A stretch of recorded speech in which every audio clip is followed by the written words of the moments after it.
Solo estoy sacando la basura, dijo Jimena, con un tono ligero, casi juguetón, mientras metía mi álbum de boda en una bolsa negra. Me quedé paralizada en el porche.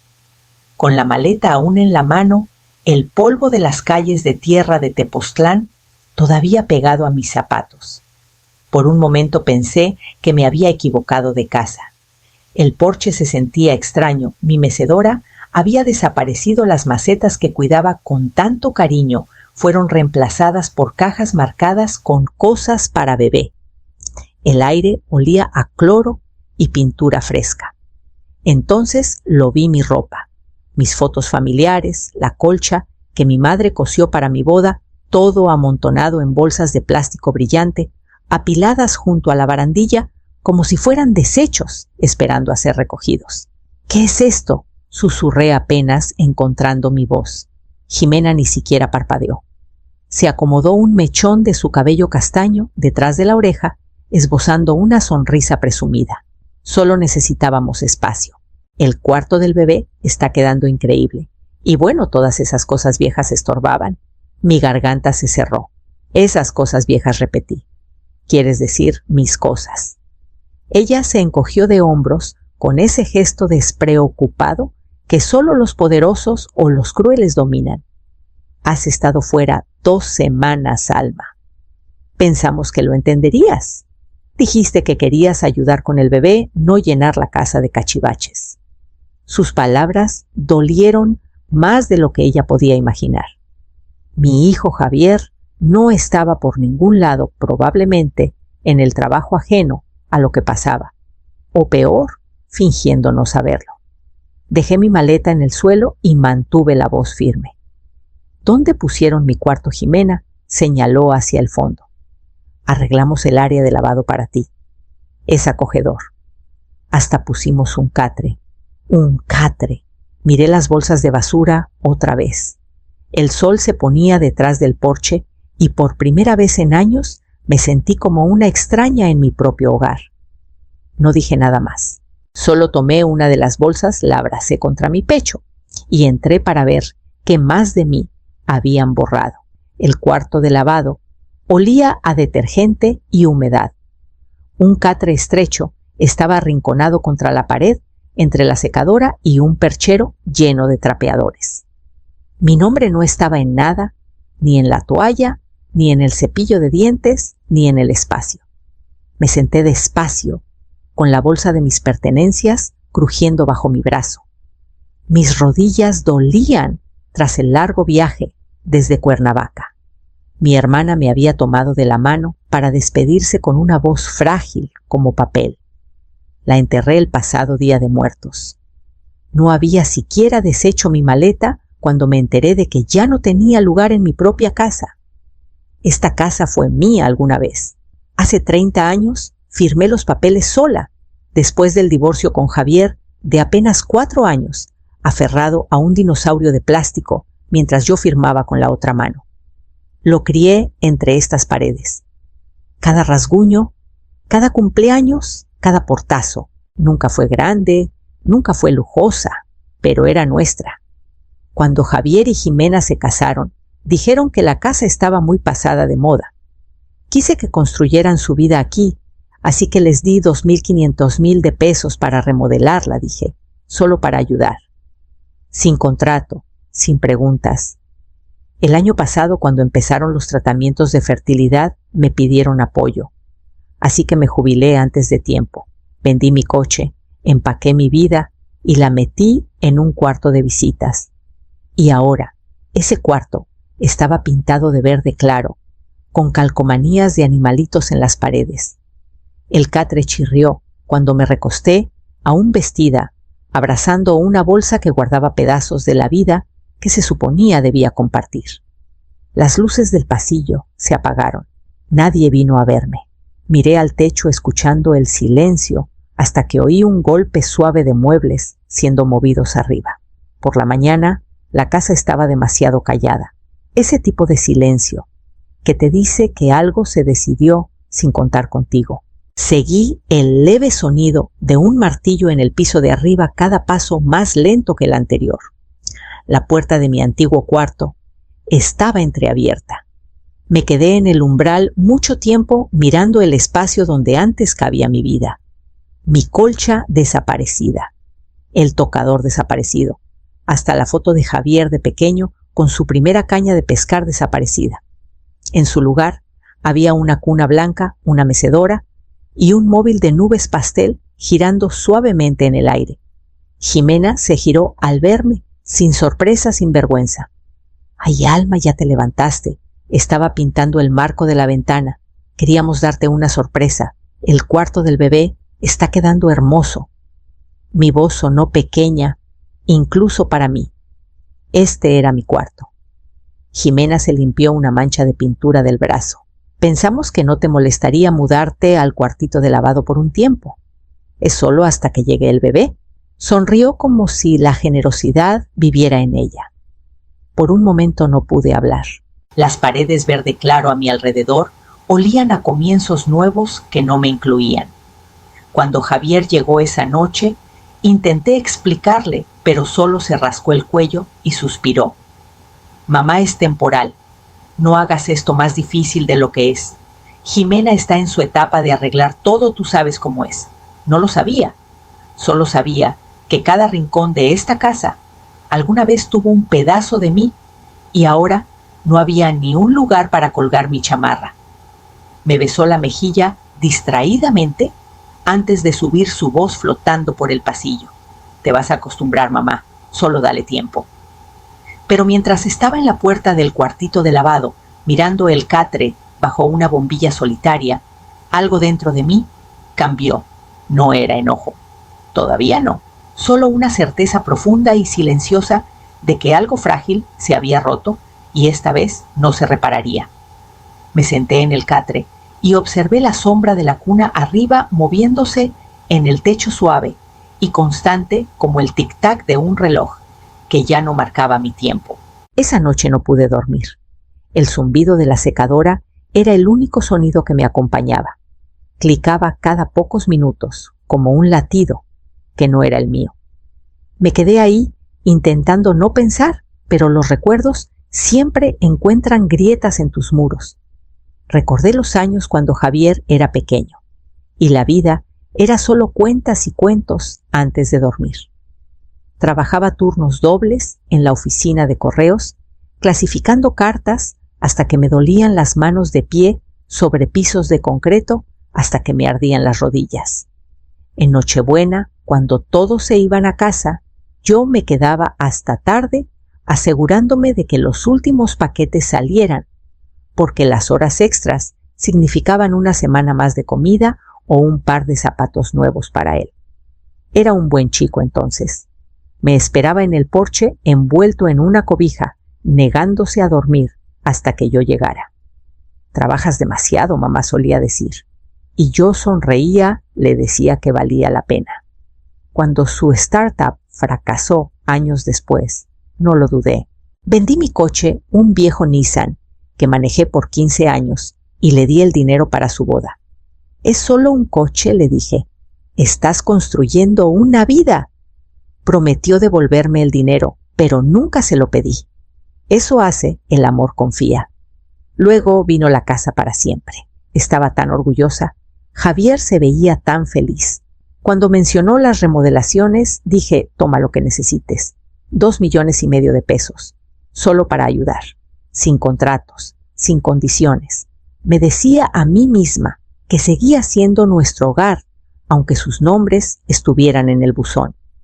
Pero poco a poco, la casa se hizo más pequeña para mí.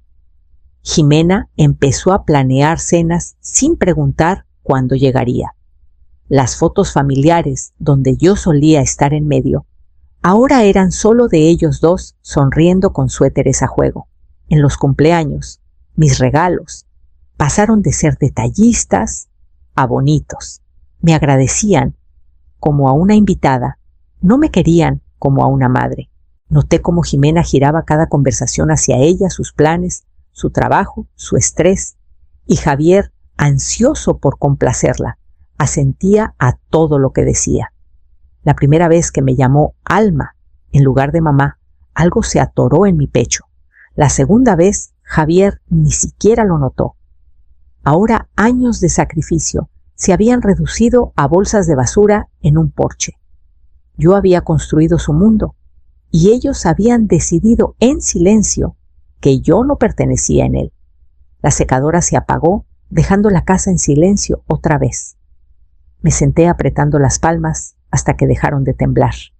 En ese silencio me di cuenta de algo que no había querido ver antes. Había pasado una vida dándoles todo lo que pedían y ellos habían aprendido a seguir tomando. A la mañana siguiente decidí ver exactamente cuánto habían tomado. Esa noche me senté en el cuartito de lavado, con las luces apagadas, rodeada de las bolsas que contenían lo que quedaba de mí. La puerta de la secadora crujía con la corriente, un ritmo lento que acompañaba el dolor sordo en mi pecho. Lo susurré en voz alta, solo para escuchar lo dicho. Ya decidieron que soy desechable. Las palabras no resonaron, solo se hundieron en las paredes como todo lo que le había dado a esta casa. Miré mis manos aún marcadas por años de clasificar sobres y cargar cajas. Estas manos habían construido una vida, la habían alimentado pagado. Ahora solo servían para doblar ropa que nadie me agradecía. Algo dentro de mí cambió pequeño, pero afilado. Tal vez el duelo había quemado el último pedazo de suavidad que me quedaba, porque en lugar de llorar, me puse de pie. El garaje estaba frío cuando abrí la puerta. Un rayo de luz se deslizó por el piso mientras alcanzaba el viejo archivero contra la pared. Había pasado años sin abrirlo, pero mis dedos aún conocían el ritmo de esos cajones metálicos. Tercer cajón, lado izquierdo. Una carpeta manila marcada, compra de casa 1992. La saqué y la puse en la mesa de trabajo. El papel estaba amarillento en los bordes, pero la tinta era clara. Alma Rivera, única propietaria. Sin transferencia, sin enmiendas, sin firma que la entregara. Por un largo momento solo miré. El nombre parecía extranjero, como el de una mujer que conocía, pero con la que no había hablado en años. Jimena le había dicho a todos que la casa era de ellos. Javier le creyó. Tal vez yo también, porque había dejado de verificar, de reclamar lo que construí. Pero la verdad estaba ahí, en blanco y negro, firme e innegable. Esta era mi casa. Cada pared, cada clavo, cada tabla del piso habían sido míos desde el día que firmé. Metí la carpeta en mi bolso y cerré el cajón. Al cerrar la puerta del garaje, me di cuenta de que ya no me sentía pequeña. Ni inútil, ni no deseada, solo firme. Por primera vez en mucho tiempo, me fui a dormir no como una invitada en la casa de alguien más, sino como la mujer que aún la poseía. La carpeta no se separó de mí. La llevaba como escudo, incluso mientras doblaba ropa y preparaba la cena como a Jimena le gustaba. Esa noche, después de que se fueron a dormir, regresé al garaje. Esta vez saqué una segunda caja marcada Finanzas. Me senté en la mesa de trabajo hojeando estados de cuenta y recibos años de dar en silencio apilados en papel. Cada entrada contaba una historia que ellos habían olvidado. La remodelación del baño pagada por completo desde mi cuenta. Los electrodomésticos nuevos, cargados a la tarjeta que abrí para emergencias hace años, aún activa aún a mi nombre. Incluso los muebles del cuarto del bebé, la cuna que Jimena presumía a sus amigas pedidos en línea, enviados con mi dirección de facturación. Página tras página, leí la misma verdad. No había nada de junto en nuestra remodelación. Todo era yo. Encontré una factura de una boutique de maternidad de hace 2 años. Recordé ese tiempo claramente Jimena, caminando por la casa con la mano en el estómago, hablando bajito con Javier sobre nombres de bebés y la necesidad de descansar. Pero el bebé nunca llegó. Me dijo que lo perdieron pronto. No hubo funeral, ni nota del doctor, ni duelo. Solo unas semanas de silencio antes de que todo volviera a la normalidad.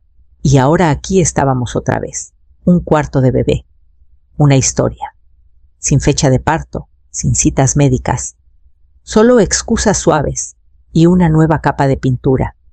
Me senté con los recibos esparcidos a mi alrededor y lo supe. No solo me había borrado de la casa, me había usado para construirla.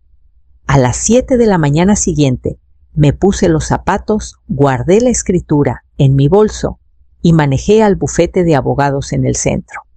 La licenciada Verónica Salazar me esperaba tranquila y serena con sus lentes bajos mientras revisaba los papeles. ¿Dice que su nombre sigue en la escritura?, preguntó. Le entregué la carpeta. Sí, y quiero hablar de lo que sigue, asintió escaneando la página. Entonces empecemos. Y así dejé de ser la ayudante y volví a ser la dueña. La licenciada Salazar dio un clic con su pluma y levantó la vista de la última página. Bueno, Alma, dijo, hiciste bien en venir. La escritura seguía siendo mía, completamente, legalmente. Título limpio, sin gravámenes, sin documentos de transferencia presentados. Todo lo que Jimena le había dicho a la gente, lo que le dijo a Javier, era puro humo. No hay contrato de renta, añadió la licenciada. Nada firmado. No tienen ningún derecho legal en esa casa, más allá de tu hospitalidad. Me recosté en la silla de cuero, dejando que eso calara. No estaba sosteniéndome de un hilo. Yo había estado sosteniendo toda la estructura en silencio todo el tiempo. Quiero protecciones, dije, cerrarlo todo. Fideicomiso, contingencias, lo que sea que evite que lo toquen, si algo me pasa. Asintió. Lo presentaremos hoy. Llevaré los papeles al registro público y me aseguraré de que esté actualizado para el fin de semana. Mientras firmaba mi nombre, no temblé. Mis manos estaban firmes. No porque estuviera enojada. No en ese momento. Lo que sentía era algo más tranquilo, más fuerte claridad. Esto ya no era solo sobre la casa. Era sobre reclamar mi lugar, mi voz, mi columna vertebral, la que había cambiado pedazo a pedazo por la ilusión de la paz. Salí de la oficina con un paquete de documentos y una calma que no había sentido en años. No manejé directo a casa. Paré por un café. Me senté en una mesa junto a la ventana. Anoté cada cosa que había pagado, cada mentira que dejé pasar, cada momento en que me hicieron sentir pequeña. Cuando regresé, Jimena estaba en la cocina hablando por altavoz. Me miró de reojo y siguió charlando algo sobre un baby shower y artículos para el registro. Javier saludó desde la sala sin levantar la vista. «Oye, mamá, no olvides el camión de la basura pasa el jueves». Sonreí. Me aseguraré de que todo esté donde debe estar. No notaron que algo había cambiado. Pero yo sí, y ahora tenía todo lo que necesitaba para terminar lo que ellos empezaron. A la mañana siguiente, renté una bodega a 2 pueblos de distancia. No le dije a nadie. Solo empaqué lo que era mío, lo que no habían tirado reclamado o olvidado. Mi anillo de boda, los platos de mi madre, la colcha, bajo la que Javier dormía cuando tenía pesadillas. Etiqueté todo, manejé de ida y vuelta, durante días descargando mi vida en viajes silenciosos. Jimena no lo notó. Javier no preguntó. El 7º día envié una notificación de desalojo. Estaba impresa en papel grueso, color crema, y entregada por un oficial judicial en un traje azul impecable. Jimena gritó. Lo escuché a través de las paredes. Javier vino a tocar primero suave, luego con urgencia. «Mamá, por favor, no queríamos sacarte. Estás exagerando. ¿Podemos hablar?» Abrí la puerta. 30 días. Eso fue todo lo que dije. Durante el resto del mes lo intentaron todo. Culpa, encanto, silencio. Me moví por la casa como un fantasma. Sonreía cuando me hablaban, preparaba café por las mañanas, lavaba la ropa sin decir palabra. Pero cada día el silencio se hacía más fuerte. No sabían qué hacer con un silencio que no podían controlar. El día 31, llegué con el cerrajero y una copia de la orden judicial bajo el brazo. Jimena había ignorado la notificación. Javier pensó que estaba bromeando. No estaban en casa. Cambié las cerraduras. Al atardecer, dejé un sobre pegado en la puerta, una carta certificada, confirmando que ya no tenían derecho a entrar a la propiedad. Una lista de compañías de almacenamiento que podían contactar y la tarjeta de mi abogada. Esa noche, Ximena publicó un mensaje largo en Facebook, llamándome desagradecida, senil, cruel. Escribió sobre ser abandonada por la mujer que crió a su esposo y me acusó de robarle la casa que ella ayudó a crear. No respondí, solo subí una foto de la escritura, mi nombre, mi fecha, mi firma, sin pie de foto, solo la verdad. La publicación se volvió viral en el grupo del vecindario. Vi comentarios como bien por ella y no te metas con la paciencia de una madre. Pero no necesitaba sus aplausos. Ya había decidido qué haría después. Un mes después de cambiar las cerraduras, Javier y Ximena se mudaron a un departamento de una recámara al otro lado del pueblo, detrás de una gasolinera y una fila de buzones rotos. No los vi irse, no se despidieron. No lo necesitaba. El vecindario se calló al respecto, pero la gente habla a su manera. La señora Ramírez, a 3 casas de distancia, mencionó que Javier había pedido un préstamo con una financiera de tasas altísimas. Asentí, pero no respondí. 2 semanas después, alguien dejó caer que Ximena se había ido a vivir con su madre. Nadie usó la palabra separación, pero no hacía falta. Escuché que Javier empezó a hacer entregas para una app. No lo digo para presumir, lo digo porque a veces las consecuencias no parecen castigos, solo parecen el peso cayendo en su lugar. En cuanto a mí, no me quedé en la casa. Había pasado demasiadas noches preguntándome cómo me volví invisible. La renté a una joven maestra llamada Daniela. Caminó despacio por la casa cuando se la mostré su mano, rozando el marco viejo, sus ojos suaves al ver los estantes empotrados donde Javier guardaba sus libros de cuentos. Nunca he vivido en un lugar con tanta alma, susurró. Le di las llaves esa misma tarde. 2 semanas después, firmé los papeles para una casita en las afueras del pueblo. Nada lujosa, pero con mañanas tranquilas, ventanas calentadas por el sol y un jardín que podía cuidar sin interrupciones. La primera noche que dormí ahí, dejé las ventanas abiertas, sin secadora zumbando, sin pasos arriba. Solo el viento en las hojas y una voz dentro de mí ahora firme. No enojada, no amargada, solo mía, y en ese silencio escuché el comienzo de algo que no había sentido en años, algo como paz. Esa primavera planté tulipanes junto a la cerca, amarillos del color que Javier solía recoger para mí, camino a casa de la escuela. Me dolían las rodillas y la tierra era terca, pero no me importó. El silencio ayudaba. Algunas noches aún oía ecos, no voces, solo recuerdos. Javier sentado en la mesa de la cocina haciendo tarea, yo pasando mis dedos por su cabello mientras fingía no disfrutarlo. No lo crié con contratos ni advertencias. Le di calor, espacio para crecer y un lugar suave donde caer. Lo crié con amor, no con ventaja. Pero tal vez ese fue el problema. Le enseñé a dar, pero nunca a proteger. Y cuando llegó Ximena, confundí su encanto con cariño, sus planes con compañía. Quería tanto pertenecer al futuro que estaban construyendo que no me detuve a pensar si ya habían cerrado la puerta.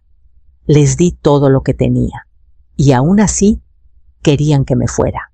Pero esto es lo que olvidaron: la basura solo se saca cuando la dueña lo dice. Y yo nunca dejé de ser la dueña de esta vida. Ahora despierto con el sol en la cara y nadie diciéndome dónde no pertenezco. Mi teléfono está en silencio. Mi nombre es mío. Y la casa que construí, ya sea esta casita o la de la calle Jacarandas, sigue en pie.